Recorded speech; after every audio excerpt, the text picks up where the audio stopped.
Hello everybody, good morning, welcome to the United Stands. I'm Mark Goldbridge and this is your latest Manchester United news. Happy Easter to everyone who's celebrating it. It's also match day for Manchester United. We've got the latest on Victor Osimhen. Is there a deal done? Is there a deal likely to be done? Lots of people talking about that overnight. Also, is Obi starting for Manchester United? We're expecting big changes today, but how many of them will be significant changes? How many of them will be young players? We'll go through what the latest is there, because to be completely honest, there's a lot of nonsense out there. There's a lot of people getting false information, so we'll go through that as well. Also, the price has been set for Onana to go, and another big interview from Ruben Amorim. We will talk about that because he said some interesting things about why he chose Manchester United. I would question why he's doing yet another interview. I don't even know who this interview is with now. Apparently it's Carol down the road. He was just literally walking into Waitrose and she had a camera phone and said, will you answer a few questions? And he said, sure. I don't know who it's with. I think it might be with the club this time. You just got to query why he's doing so many, but we'll talk about that. But let's hit the news straight away. Look, there are numerous. I saw this on MUFC MPB, the aggregator on social media last night. And to be fair, I sort of get what the point is. There's been 4 or 5 Turkish reporters in the last 2 weeks saying that Victor Osimhen's coming to Manchester United. I think that, it's a Sunday morning. We always get different sorts of things. I think that what we need to look at here is this likely and what's actually going on? Look, I'll get that hoodie. I'll do something else if we win the Europa League. We need to figure that one out. But I will buy that Ruben Amorim hoodie if we sign Victor Osimhen. I've said that so many times. I'll buy his hoodie that he wears and we'll give it to charity, 20 grand, whatever. I don't care. 20 grand's too much. I should have said 1. But my point is, if we sign Victor Osimhen, I'm going to be very, very happy, as I'm sure many of you are. Do we dismiss this as Turkish nonsense or do we embrace it as Turkish delight? And which is actually quite a nice chocolatey treat on Easter. Tell me what Easter eggs you've got, by the way. I had the Rowntree's chocolate Easter egg yesterday. Cost 12 quid. I'm going to say it here. Rip off. Rip off. Basically, it's an Easter egg which has got randoms, like the jelly randoms that you can get. The bag is half the size. And then the egg is just an egg with bits of marshmallow in it. Rip off, absolute rip off. I've got a crunchy one to try later. I'll talk to you about that. Anyway, back to the transfer news. I don't think Osimhen would be a rip off.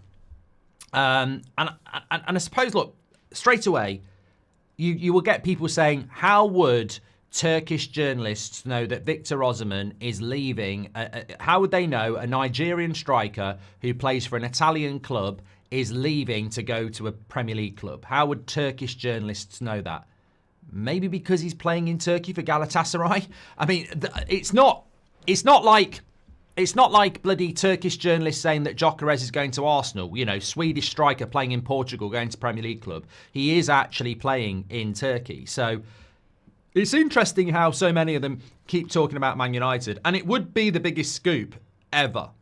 But the biggest scoop since I was at Alton Towers and I got myself a nice chocolate ice cream and he double scooped it by mistake. So not my best work, but ultimately it would be a big scoop. And I think that I'm obsessed with chocolate today.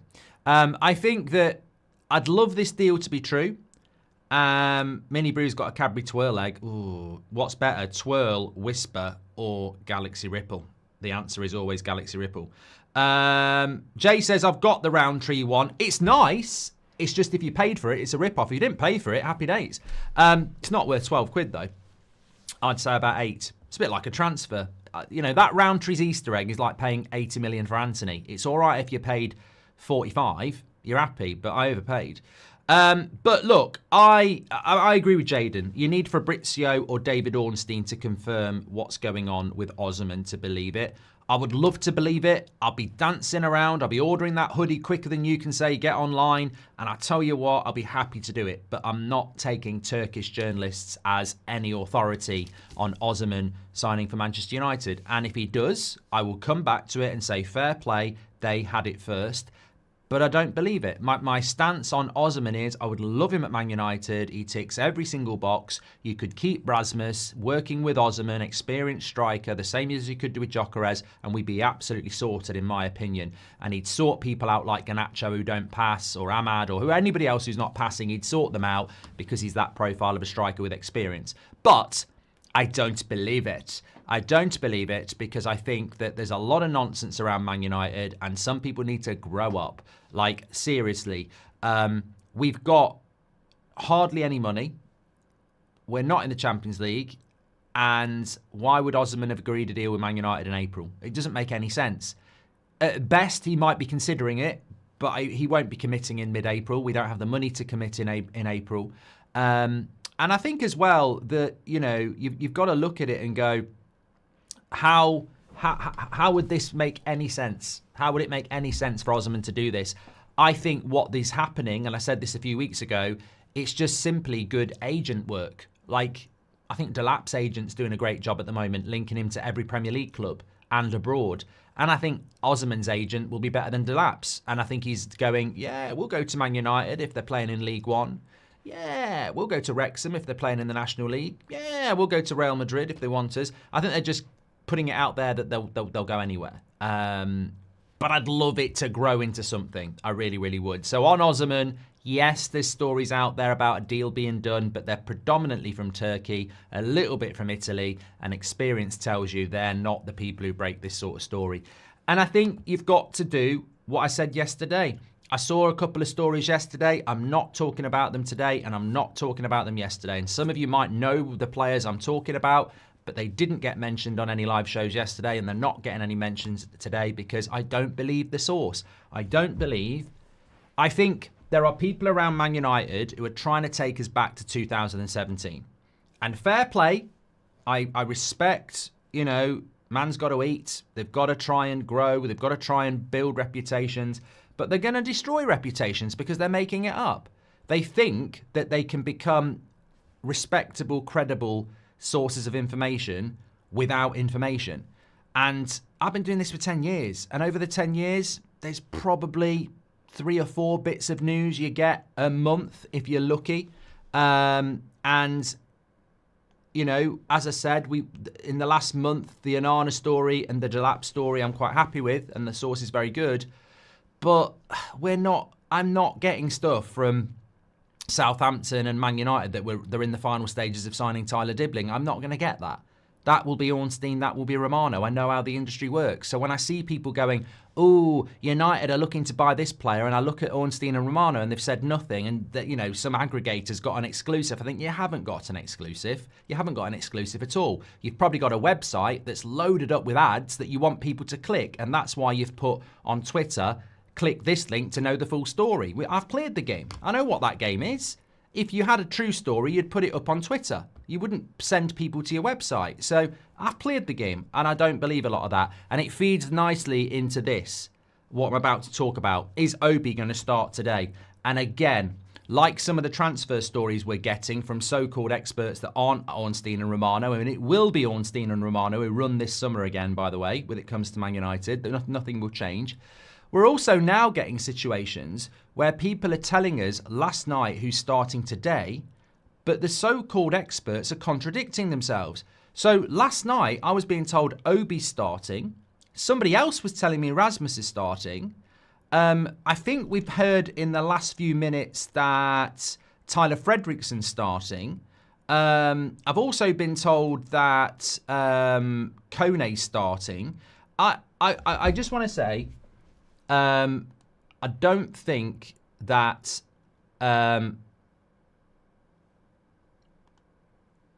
you can take. I just think, look, if you can't guess at this sort of thing, because if you guess one week, you can't keep guessing what Amorim's going to do. I could have done this years ago. Oh, this player's starting, that player's starting. You just can't guess.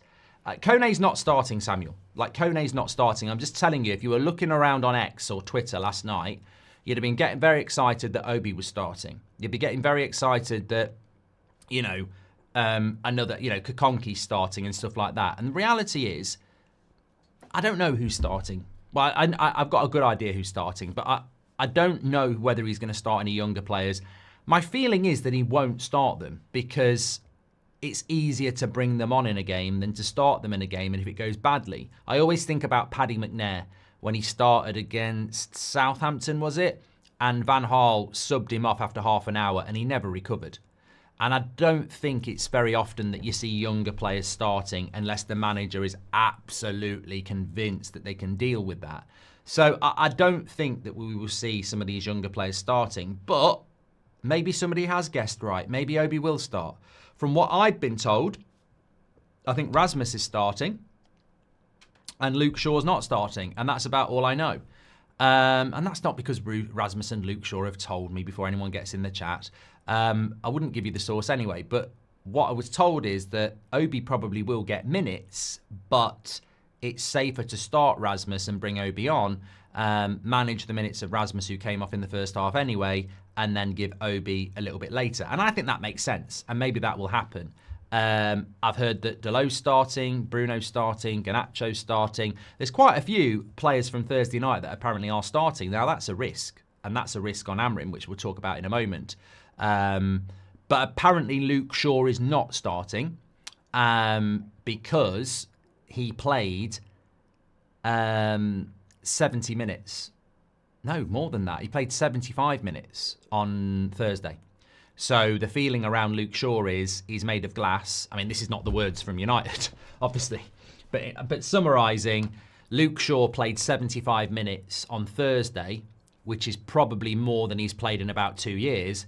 They're not going to play him 75 minutes on Thursday and then play him 90 minutes on a Sunday. So he needs to be wrapped up in cotton wool. So I'd be very surprised if Luke Shaw's starting based on what was said yesterday. But I suppose that's quite logical as well. This is the problem when you've got a player that's like that. This might be completely stupid, but what do you think about them giving the rumoured 200 million war chest to Leverkusen for Wirtz, Frimpong and Grimaldo? We haven't got 200 million, Rajaf. No chocolates for me, 2 soft-boiled eggs and soldiers, the breakfast of champions, says Smoggy. It is a good breakfast, I like that. Do you think Ineos could surprise us this summer with a 7 or 8 out of 10 transfer window, says Daly? I love that. I love that. I want to start having that conversation because I saw this morning that the Mirror are saying that we'll sell Anana for 20 million. Seems a little bit cheap for me, but I mean, look, as long as we don't make a loss, I'd do it. I like the fact that we can, we can give a summer transfer window a score out of 10. I can't remember what I gave last summer. I think I gave it about a 4. I was happy with the incomings, but I felt it wasn't as good as it could have been on the outgoings. I'd be very surprised if United deliver a transfer window higher than a 6. Very surprised. I just don't think it's possible, but I'd be very surprised and happy. Rob Always United says, happy Easter to you and your family. Thank you very much. Liam asks if the game is televised today. I don't think it is in the UK. I don't think it is. It will be around the world, but I don't think it is in the UK. I want to talk about some of the stuff that Amorim has said. So, yeah, on the team news, I mean, it's just so hard to know who's telling the truth and who's talking shit. And I thought we'd sort of moved past this, actually. There was a time a few months ago where the team news was getting leaked very, very early.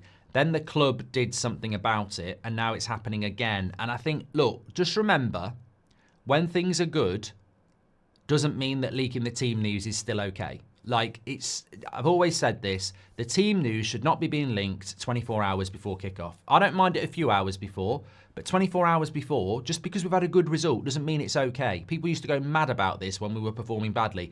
We've got Europa League semi-finals coming up. Whoever these leaks are, can you please just wait till a few hours before the game?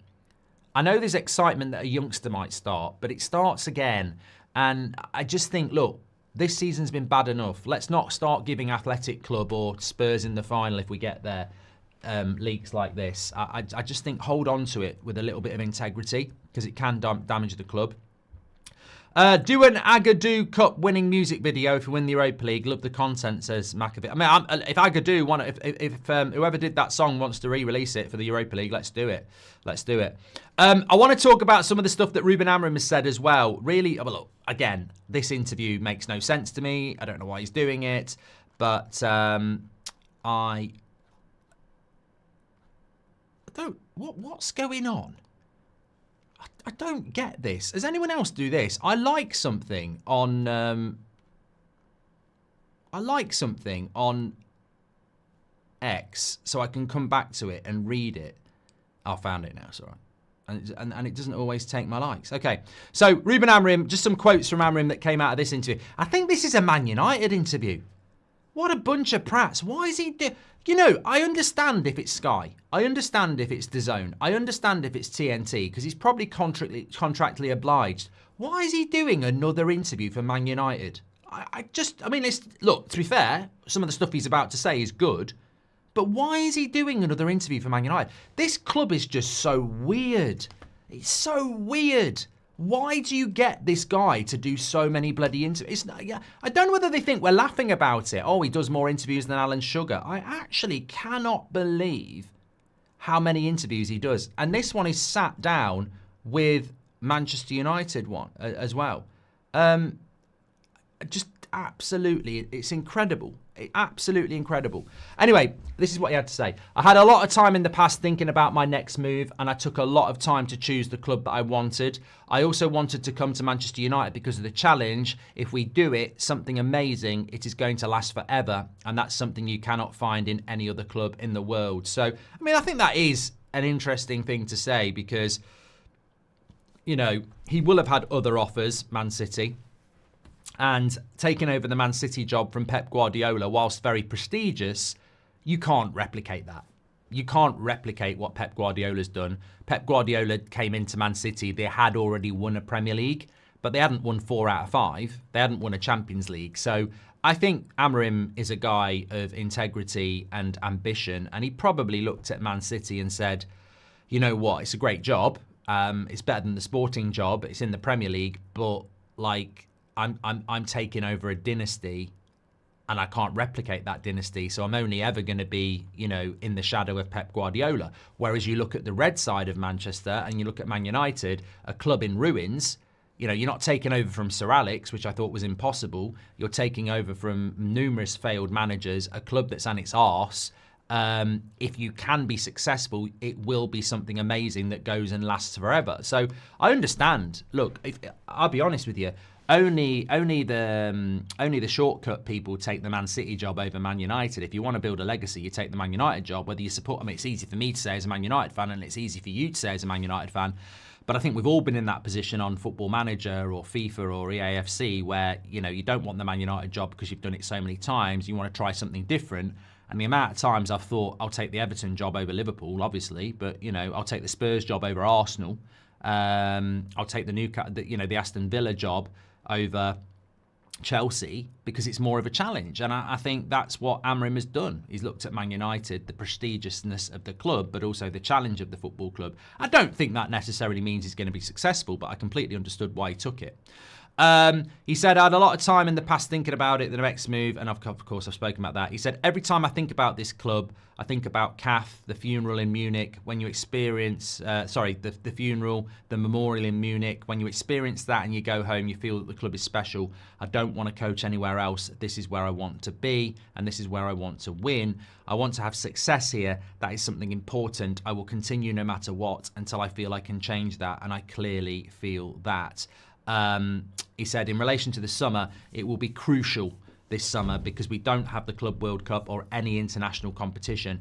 Each coach has his own ideas and we will try to bring in players with the characteristics we currently lack.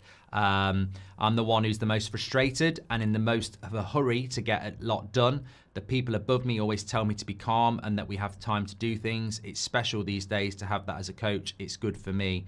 I think there's some interesting stuff in there. There is some interesting stuff in there, none more so than the transfer window. But I think that, obviously he's at the club he wants to be, and that's Manchester United. But there is a bit of a conflict there, not necessarily between him and Sir Jim, but he is like us. He wants success now. He speaks about the summer. He speaks about no Club World Cup. He speaks about no international competition. So he knows that his players are basically coming back the second week of July, having had at least 2 or 3 weeks off. So he knows he's getting a fresh squad for pre-season. That's one thing. So Bruno, Harry Maguire, Mainu, etc., they all come back There is no excuse. They're not in the Club World Cup. They're not playing an international tournament. They'll have a couple of internationals that sort of are over by the middle of June, and then they'll get 3 weeks off, which is, 3 weeks off for a footballer is like 2 months for everybody else. It's a long time. So those players are going to come back. He's got his pre-season. He's ready to go, and he wants to bring players in with the characteristics needed. But that's where the conflict is, because he knows that he wants everybody there the second week in July, signings and all, to get to work. But we know that's not going to happen. We know he's going to come back pre-season, he's going to go on the US tour, and he's going to be picking players that won't be part of the team. He'll be picking kids that won't be part of the team, and his signings will be sat at their club because United are negotiating, taking time. I guarantee you there'll be 1 or 2 key players that don't come in until we've started the season in the last week of August, and they'll have to get acclimatised in September and October because we do it all the time. And I think that's what Amorim's saying. I'm the one who's most frustrated. I'm in a hurry to get a lot done, and this summer is a massive opportunity to do that. But the people above him, and this is his words, the people above him are telling him to be calm and that we've got time to do things. And that, I actually, he says, well, that's special to have that as a coach. It's good for me. I think it's horrific. I think it's a terrible, terrible thing to have. I think it's horrible to have that as a manager. If you're a manager and you know you've got this great opportunity this summer where you can get your players and you can have a big pre-season, but you can't get your signings in, and the owners are going, don't worry, Ruben, we're backing you. Take your time. We're not in a rush. We've got to build the stadium. It doesn't matter. As a manager, I don't give a toss if my owners are saying to me, don't worry that we haven't got you the players in yet. There's plenty of time for that. We're going to back you. Don't worry about it. Because I don't know who they think they are, but they are not the people that decide the manager's future. They think they are, but football shows you they're not. The media, fans, they will decide. Mate, I've seen a clip from the other day. Apparently, we can all fuck off if we support Amorim. That was how some United fans were talking on Thursday night when we were losing 4-2. Apparently, if you back Ruben Amorim, you can F off. Get this manager out of the club. So don't talk to me that Sir Jim Radcliffe says, we've got time, don't worry about it. Last Thursday, people were saying Amorim out is a fraud. So don't for 1 minute think that Ruben Amorim can sit there and go, I want to get things done now, and then the owners are saying, don't worry, you've got plenty of time, we're going to back you. It doesn't matter. Sir Jim Radcliffe's not going to back a manager when the fans have turned. Sir Jim Radcliffe's not going to back a manager when he's under pressure. Amorim is right. Amorim needs these players in now, and he needs them in quickly. And it worries me a little bit when the manager in an interview is saying, I'm impatient. I want to get things done. I want to get moving. But it's the people above me who are saying, don't worry, Ruben, calm down. These things take time, and we're going to back you. Why would you have an owner like that? Can somebody explain that to me? Why in a football club would I, as an owner, if I've got a manager saying, look, we've had a bad season, we're all going to be back raring to go, get me the players in, we're ready to go. Why would I, as a manager, go, no, don't worry about being good. It doesn't matter if we're bad. Take your time. You're rushing to be good. We can take our time. Don't run the race yet. Have a cup of tea with me. Let everyone else run ahead. Don't worry about it. And you know what it is? Exactly. As Charlotte says, it's PSR. It's FFP. It's we're not in any rush because we haven't got the money. If United had $500 million, they'd spend it. Real Madrid don't say to their manager, you're ambitious, you want these players? Sit down, relax, let Barcelona win the league. Doesn't matter. Yeah? Bayern Munich don't do that. That's the mentality of Man United from the manager yourself. And it'll get lost because people don't listen to what's being said. But listen to this, Amorim, crucial summer. I've got my own ideas. I'm the one who's frustrated. I'm the one in the most hurry to get a lot done. The people above me are telling me to calm down and that we have to take time to do things. I mean, I think that's horrific. I actually think that is absolutely horrific. To come from the manager that he wants to get things done and he's in a hurry to get things done, but the owners are telling him to calm down, it will take time. it'll get missed by client journalism. It'll get missed by, all the gobby people. It'll get missed by all the ex-players today. If we lose to Wolves, it'll be, why have Man United lost to Wolves? But it worries me. That worries me that the manager is saying publicly what you want. I want these players this summer. I want to get moving. I want to get Man United back where they need to be. But he's publicly saying it's not me that's not allowing that to happen. It's the owners saying these things take time. It's like saying I want a bloody PS5 for Christmas. It doesn't have to be this Christmas. It could be next year. We've got to save up. And it's bullshit. It is absolute bullshit.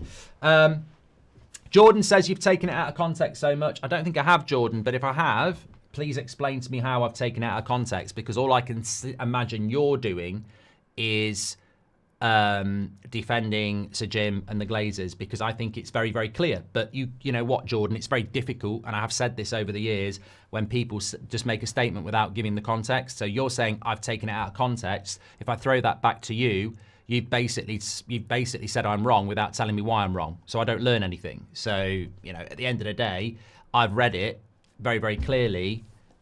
I'm in a rush. I'm frustrated. I want to get a lot done. I want to use this summer to get my own ideas across and get the players in with the characteristics I don't have. But I'm being told from people above that I've got to calm down and we have time to do things. So, all right, maybe they're saying we don't need them in by the start of July, we'll get them in by the end of July. Fine. But based on last summer with these owners, I don't think they're talking about that at all. I think they're talking about we can't get everything done this summer. We haven't got the money to do it this summer. We'll have to wait till next summer and the summer after that. I think it's obvious. I don't trust these owners. If you do, that's fine, Jordan, but explain to me why I've taken it out of context, because I don't think I have. I think the evidence is already there from Sir Jim Radcliffe, from Omar Barada. They don't have any money, and they're not going to be spending silly money, and they're crap at negotiating, and we've got to sell to buy. And I think what Amorim is saying, he's in a rush to get things done, but he's been told from above it's going to take time. It's not a shock, but it's not coming from the manager, is it? All financial issues are because of our terrible owners, not the manager, says Mike, but everyone will be like it's the manager's fault, says Mike. Well, yeah, that's what I mean. These people telling us to F off for backing Amorim, I mean, I think these people have absolutely no clue about the financial position of the football club and how difficult it is for a manager to be successful when they don't get what they need. If there's any positive in that, he's not a yes man, says Ryan. Exactly. And I don't think, and look, Sir Jim Radcliffe has always said that in conversations with Amorim, they have a lot of arguments, which is true. I don't think any player would get them to pass R7's, Zlatan, Cavani. How long has the striker been a graveyard shift? Besides, we can't afford Osimhen, says Cyber Spider. Glenn C says all the players have turned up in a new blue top that they put the QR code on the screen to order, so they probably use interviews to advertise as well, says Glenn C. No matter what, it will be good to see the kids start, says Gavin. And I don't expect many kids to start today. Not from what I was told yesterday. I wouldn't expect Obi to start. Maybe one in the defence, but I don't see anybody, anything like what people are leaking. I think you'll see a lot of experienced players playing today. Bruno Shaw, Rasmus, Garnacho, Mainoo were your picks for keep 5 and sell the rest if you had to last season. Would you want to revise that? Bloody hell, Sanel, you've done your homework. When did I say that? Well, I'd keep Mainoo, I'd keep Garnacho, I'd keep Rasmus, and I'd keep Bruno. I wouldn't keep Luke Shaw anymore. But it's no surprise that I've said in the past, I've backed Luke Shaw in the past. I have done, but evidence changes scenarios. Just a question. Maguire has improved massively after the captaincy got taken off him. Not saying Bruno's had a bad captain, but if he bought someone who is a leader, should we take it from Bruno, says 2 Pump YouTube. I don't think you can take the captaincy. I don't think you can take the captaincy. I haven't watched WrestleMania, Muyad, so thank you for the spoiler. I don't think while Bruno's here you can take the captaincy off him. Whether there are better captains out there or not, I don't think you can take the captaincy off Bruno Fernandes, because I think he'd take it in a bad way. I don't think Bruno Fernandes would sit there and go, I'm fine to be not the leader now because you brought someone else in. Bruno will be the captain until he leaves, so we're not going to change the captain. The only thing we can do is bring more leaders into the team to work around him. Hi Mark, taking my lad Harvey to the game today. Told him that we might play the kids. Harvey now thinks he's playing for United. Up the Reds, says Dean. Enjoy the day, mate. Enjoy the day. I'm sure you will. I'm going to leave it there because although it's a morning show, I don't want it to be a long one because the match kicks off at 2 o'clock and countdown to kickoff will be starting just after 12. So it's not going to be actually that long until countdown to kickoff. So I'm not going to stay here until 11 o'clock chatting away with you like I normally do. Thanks everyone for tuning in this morning. Obviously, I'm back live with you at 1:30, so literally 3 hours. Countdown to kickoff's live in an hour and a half. So busy on the United stand today. Thanks everyone for watching. Take care. And I will see you for the match watch along at 1:30. And countdown to kickoff is going to be up with you very, very soon. Get your comments in. Smash the like on the video. I'll speak to you all in a bit. Take care.